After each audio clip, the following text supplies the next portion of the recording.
হৃদয় কসবা টিভির সাথে থাকুন। কেটিভি কে লাইক, শেয়ার, কমেন্ট করুন। চাঁপাইনবাবগঞ্জে বন্যায় পাটের ফলন কম, দাম বেশি পাওয়ার আশায় কৃষকরা। মোহাম্মদ নাসিম আলী, চাঁপাইনবাবগঞ্জ থেকে জেলা প্রতিনিধি, কসবা টিভি নিউজ ডেস্ক। শুনছিলেন সংবাদ শিরোনাম, এখন বিস্তারিত। কসবা টিভি। উত্তর পশ্চিমাঞ্চলের জেলা চাঁপাইনবাবগঞ্জে এবার অতিবৃষ্টির কারণে পাটের ফলন কম হচ্ছে। শিবগঞ্জ উপজেলার কৃষকরা জানান, বৃষ্টির পানি জমে থাকায় অনেক চারা নষ্ট হয়ে গেছে। ফলে বিঘা প্রতি উৎপাদন 12 মনের পরিবর্তে 7 থেকে 8 মন পাওয়ার আশঙ্কা করছে তারা। কৃষকদের অভিযোগ, পাট চাষে কৃষি অফিসের কোনো সরাসরি সহযোগিতা পাননি তারা। তবে তারা আশা করছেন, বাজারে যদি প্রতি মন পাটের দাম 3000 টাকার উপরে থাকে তাহলে লোকসান কাটিয়ে লাভবান হতে পারবেন।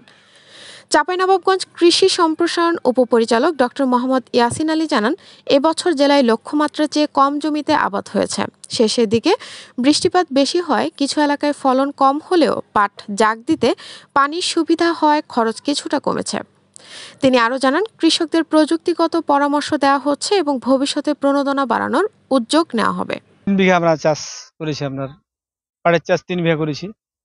তো পাটে প্রায় 8 থেকে 10 হাজার টাকা খরচ। আপনার পাচ্ছি মোট 10 থেকে 12 হাজার টাকা পাচ্ছি।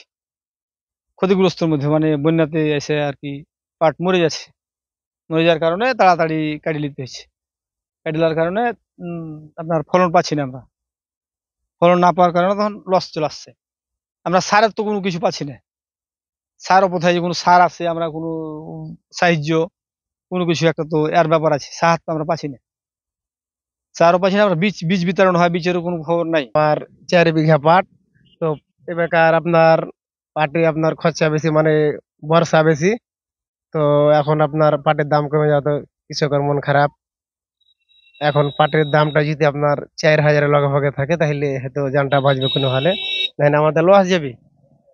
আর এত কষ্ট করে খেটে বহু বেটি নিয়ে আপনার ভাত রান্না করে করতেছি, টাকা আপনার বেশি পাচ্ছি না। এখন 8000 খরচ হয়েছে, আর এখন 1 কাঠা পাটে ইয়াতে লাগে আপনার 20 কাঠাতে 20টা পাট লাগে। তাহলে 20টাতে আপনার এদিকে 10,000, তাহলে আপনার ধরলেন কি যে খরচ হয়েছে আপনার 20,000 টাকা খরচ হয়েছে। চাঁপাইনবাবগঞ্জ জেলাতে এবছরে আমাদের 2500 হেক্টর জমি পাট আবাদের লক্ষ্যমাত্রা ছিল। তার বিপরীতে আমাদের 2240 হেক্টর আমাদের পাট আবাদ হয়েছে। এবছরে শুরু থেকেই রোদ এবং বৃষ্টি হওয়ার কারণে পাটের বাড়তি কিছুটা ভালো ছিল। তবে শেষের দিকে বৃষ্টিপাত বেশি হওয়ার কারণে নদীর তীরবর্তী যে সমস্ত জায়গাগুলোতে পাট ছিল সেগুলো একটু আগাম কাটতে হয়েছে। এই মুহূর্তে আমাদের প্রায় 2030 হেক্টর জমি পাট পতন হয়েছে এবং ফলন হচ্ছে প্রায় 2.47 টন পার হেক্টর। এবছরে একটা কৃষকদের বাড়তি একটা সুবিধা যেটা হচ্ছে, পাট জাগ দেওয়া কৃষকদের একটা বড় সমস্যা। এবার বৃষ্টিপাত হওয়াতে, পানি বেশি হওয়াতে পাট কৃষকরা পাট জাগ দিতে সুবিধা হচ্ছে এবং এতে তাদের শ্রমে কিছুটা সাশ্রয় হচ্ছে। আর একটা জিনিস হচ্ছে কি যে আমরা পাট চাষিদেরকে পাটের উৎপাদন বিষয়ে বিভিন্ন প্রযুক্তি এবং রোগবালাই সম্পর্কিত বিভিন্ন পরামর্শ দিয়ে তাদেরকে সহযোগিতা করছি। এই বছরে আসলে আমাদের পাটের কোনো প্রণোদনা না থাকায় আমরা সরাসরি সার বা বীজ দিয়ে কৃষকদেরকে সেভাবে সহযোগিতা করতে পারছি না। তবে এখানে আমাদের পাট অধিদপ্তর আছে, পাট অধিদপ্তরের পক্ষ থেকেও তাদেরকে বিভিন্ন রকমের কর্মসূচির মাধ্যমে সহযোগিতা করা হয়। আগামী দিনে যাতে পাট চাষিরা আরো বেশি সহজ। হৃদয়ের কসবা টিভির সাথে থাকুন। কেটিভি কে লাইক, শেয়ার, কমেন্ট করুন। শুনছিলেন বিস্তারিত কসবা টিভি।